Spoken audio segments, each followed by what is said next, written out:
everyone. So today's or this week's set of work is going to be on lenses. So last week we looked at the eye and briefly discussed that inside the eye there is a lens that allows us to see in focus. So we're just going to kind of look a little bit more in detail about lenses, what they are and how they're used.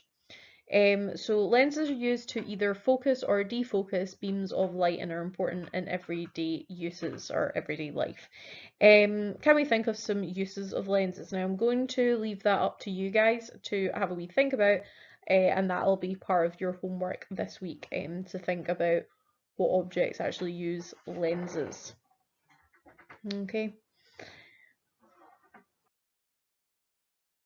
Now, there are two different types of lenses and they both work by using refraction. Okay, refraction being when light travels at different speeds of different materials, which can cause the light to change direction.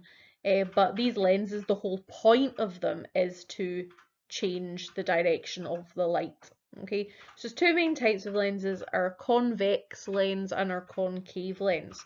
Our convex lens looks like this, okay, just kind of like a wee oval, and a concave lens looks like that. Now it's important that you know which one's which here, and what each lens actually does to the light when it goes through it. These are extreme versions of the light, of the lenses, okay. Not a lot of lenses will actually look this curved or that curved, okay? They're just a bit exaggerated to let you see what they kind of look like. Now at this point, again, we'd usually do an experiment, but unfortunately we can't do that. But we get our ray box out again. Now, our ray box, I have mentioned it before in another presentation, but a ray box is, funnily enough, just a box with a light source in it, and we have some filters that we put here that may make the light source just make like one beam of light. That's what we would have used before, just a single slit, one beam of light, but we would use the ray box to create 3 beams of light here. And what we would do is we'd set down lenses here and we would see what the lenses would do to the light. We know that the lenses change the light's direction, but we'd see how it changes the light's direction.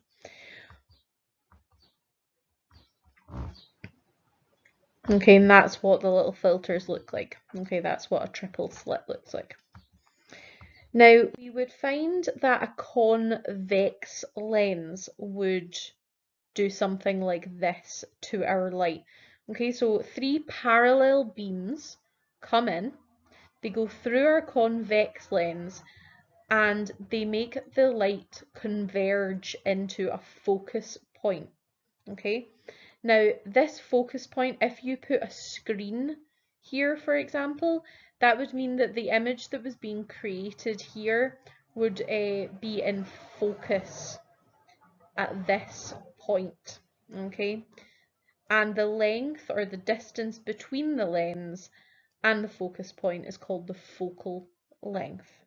Okay, now that you know what the light looks like when it goes through a convex lens, I can give you my stupid way of remembering which one is which when it comes to convex and concave lenses. The convex lens makes the light go into an X shape.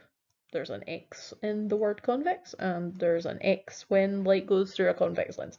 Okay, so that's how I remembered it. Yeah, that might help you. Okay, so a convex lens converges light, and that means it brings the rays of light together.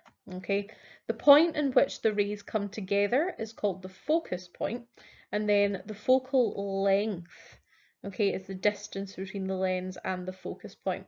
Now, the more curved the lens is, the more powerful we say it is. And when a lens is more powerful, it means that the focal length is smaller, okay, or the focus point is closer to the lens, okay.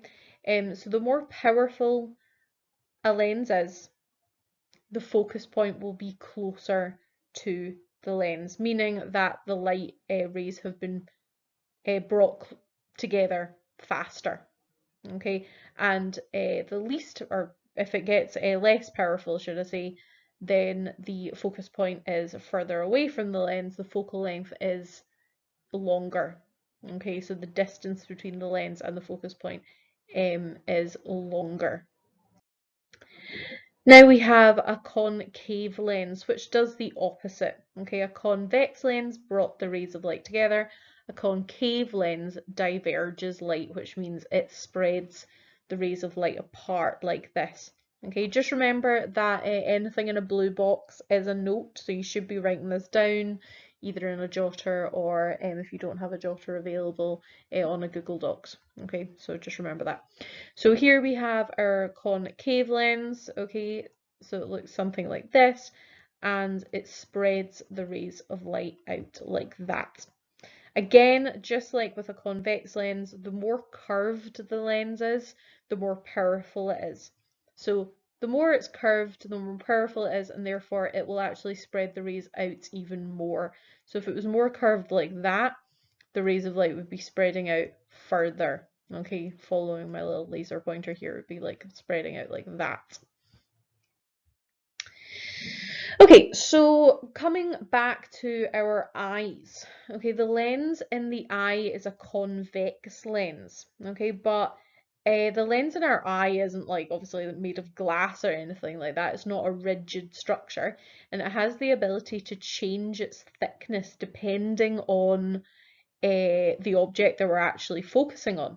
And this is called accommodation. Okay, now the important bit is the focus point of our convex lens in our eye always needs to land on the retina for our image to be in focus. Remember, the retina is at the back of the eye, and as I said in the last video, you can think of the retina as like the projector screen on our eye. In class, we have the projector screen, and the image on the projector screen is always in focus, it's not fuzzy.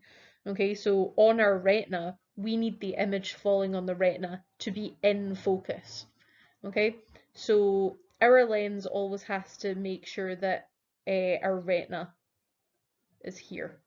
Or sorry, the focus point is always on the retina, so it's in focus.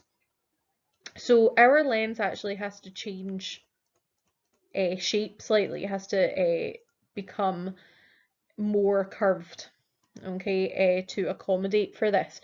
So when we're looking at far away objects, the light coming into our eyes are more or less in like a parallel beam like that.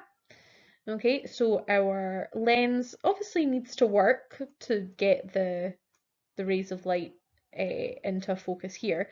But if we're looking at a close-up object, okay, the rays of light will actually look like this coming into our eye. It's like they're coming from one point here and spreading out like this into our eye.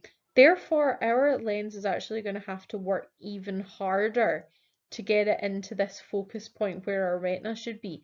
Because if our lens wasn't here, these rays of light would just carry on like this, out like that, yeah? Okay, so our lens is going to have to work even harder, okay, because this ray of light just wants to go out like this, so it's going to have to make it work even harder to change its direction, okay?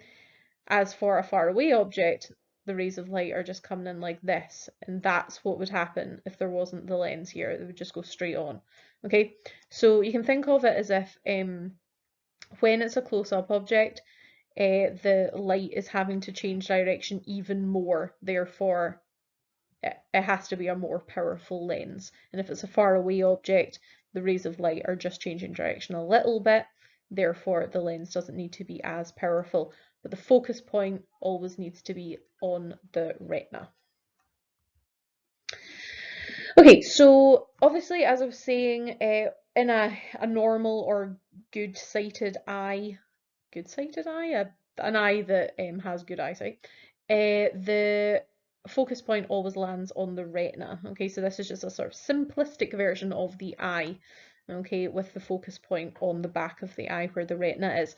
But if a person is short-sighted or long-sighted, this is what happens in the eye. Now, again, these are slightly exaggerated images, just to let you see what it looks like. A person that's short-sighted means that they can only see nearby objects, and this is what their eye looks like. Short-sighted people, the focus point falls short of the retina. Okay, so the focus point actually is somewhere within the eye. Therefore, the rays of light, when they actually hit the retina, are out of focus. And then for someone that is long-sighted, the focus point actually falls after the retina. Okay, so the focus point is actually here. So the light that's actually hitting the retina again is out of focus. Okay, and long-sighted means that you can only see distant objects clearly. Now, part of your homework this week is going to be looking into this a little bit more and seeing how we can use lenses to help this, help short-sighted and long-sighted eyes into having their focus point actually hit the retina. So that's it for this week, quite a short one on lenses. Yeah, that's us for today.